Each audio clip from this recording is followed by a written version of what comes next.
Now you have to understand, in the Muslim perspective, God doesn't come into this world. This world's too filthy. God doesn't die for anyone. Why would God do that? They're his servants.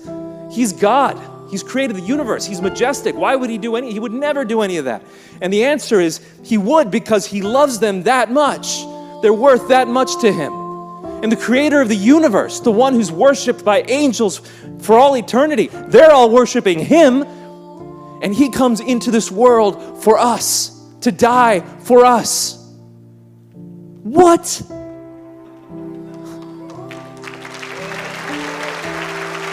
How does God's love in Christianity compare to that of Allah in Islam? So in the central message of Christianity is love.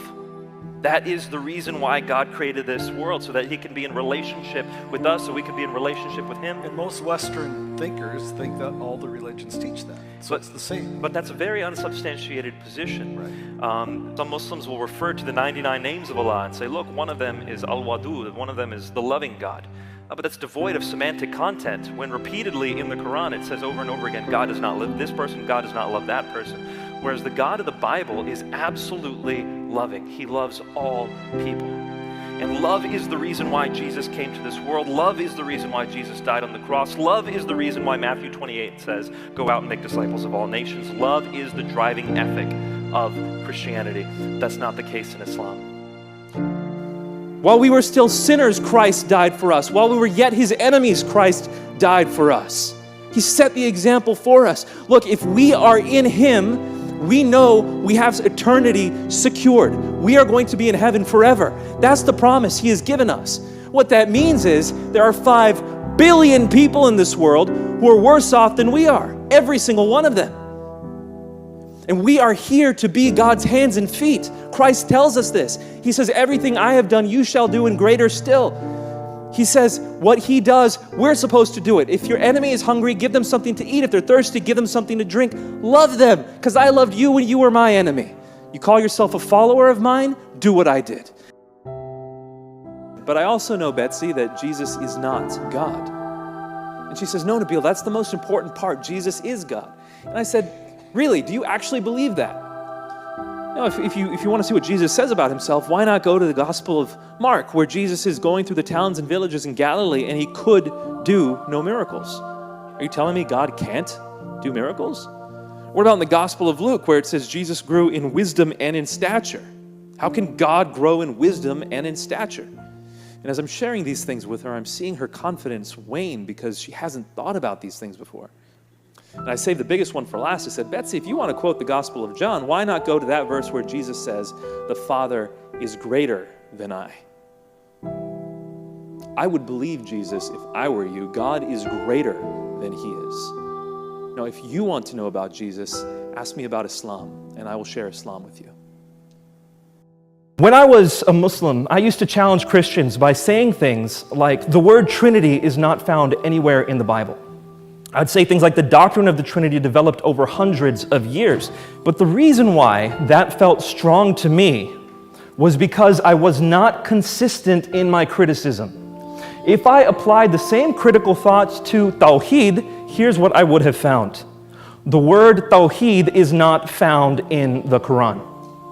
In fact, it's not found anywhere in the Hadith. The concept of Tawheed was continuing to be developed for hundreds of years after Muhammad. That's why it wasn't found in Hadith. And in fact, Tawheed is complex both philosophically and theologically.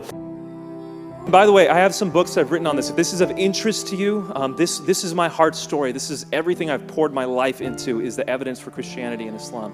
And I wrote a book about that called No God But One. And you can take a look at that if you'd like.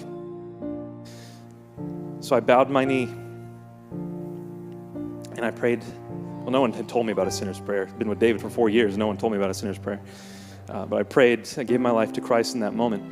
And even though I assented in that moment to the gospel, I think I actually understood it a few days later, when I had seen my father cry for the first time in my life. When he found out what had happened, he said these words to me, Nabeel, today I feel as if my backbone has been ripped out from inside me. You have to understand, my dad is this pillar of strength in my mind. He's the warrior. He goes out and fights for the country. I'm the guy who made him cry. I've seen this church. I've seen the Spirit moving. I've met some of you and talked to some of you. I want to leave you with this.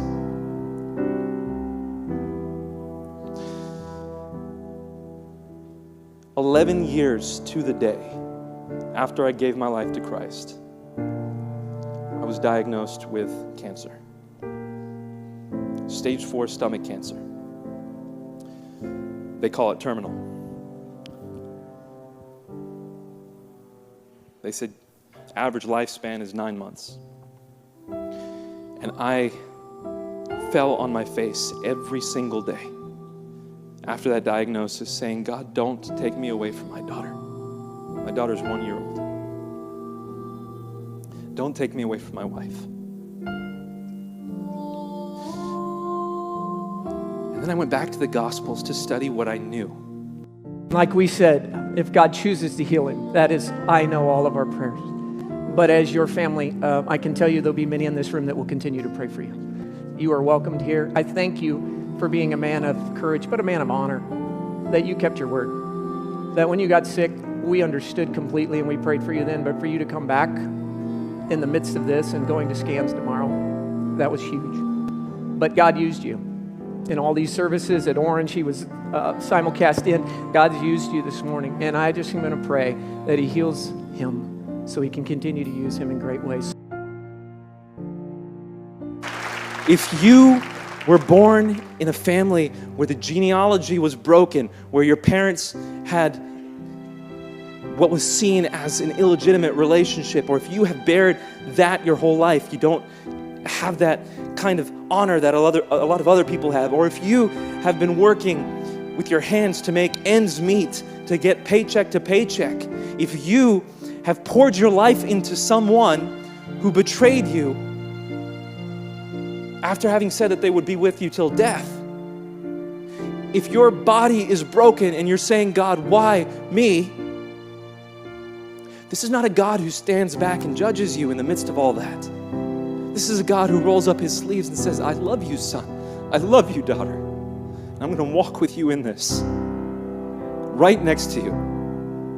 Our God who created the universe, all the stars in the sky, he just thought them into existence. That God is willing to die. And as he tells us that he loves us so much, he's willing to die for us, this is what he says. As I have loved you, so love one another. If the people you've invested yourself in said that they would love you till the day they died, and then they left you in your moment of need, God's been through that. He loves you. My friend AJ, in December, his daughter died on the delivery table. They wrote her time of death. She had been without oxygen for 20 minutes. Death certificate written. AJ, come in, say goodbye to your daughter. AJ says, I am not saying goodbye to my daughter. He puts his hand on her and he says, I say to you, in the name of Jesus, rise up. And in front of the doctor, in front of the nurses, their daughter started gasping and breathing. And she's alive today. I have a friend named Ken who lives here in LA. Prayed for a woman who had been in a wheelchair with rheumatoid arthritis for over 40 years. Found out that she had been abused as a child and had never forgiven her abuser. He said, we need to work through this. Prayed with her for forgiveness, worked with her. After 45 minutes, she walked out of that wheelchair here in LA. The second thing I would want to say is Jesus looked into the eyes of those who were willing to kill him, and he loved them anyway. I mean, think of the centurion who claims at the end of Mark, surely this is the Son of God. Look, take a look at those who were next to him on the cross mocking him. He was even willing to forgive one of them that very day. Jesus was not hateful of people who were caught in the system of sin. Jesus loved, and he was willing to die for us while we were yet his enemies. In the same way, if we're going to follow Jesus, we shouldn't be afraid. There is no fear. Fear doesn't make sense as a Christian response. Anxiety, Philippians chapter 4 says, do not be anxious about anything. So there is no room for fear, there's no room for anxiety, but there's room for power and love. Matthew chapter 22, verse 37 says, love the Lord your God with all your heart, soul, mind, and strength, and love your neighbor as yourself. And that does not exclude Muslim neighbors. So know the truth and love all Muslims and be willing to even die if you really consider yourself a follower of Jesus. Like we said, if God chooses to heal him, that is, I know all of our prayers.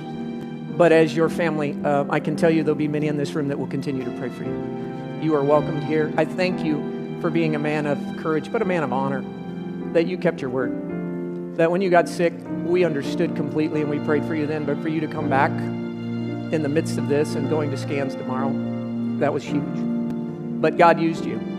In all these services at Orange, he was simulcast in. God's used you this morning, and I just am going to pray that he heals him so he can continue to use him in great ways.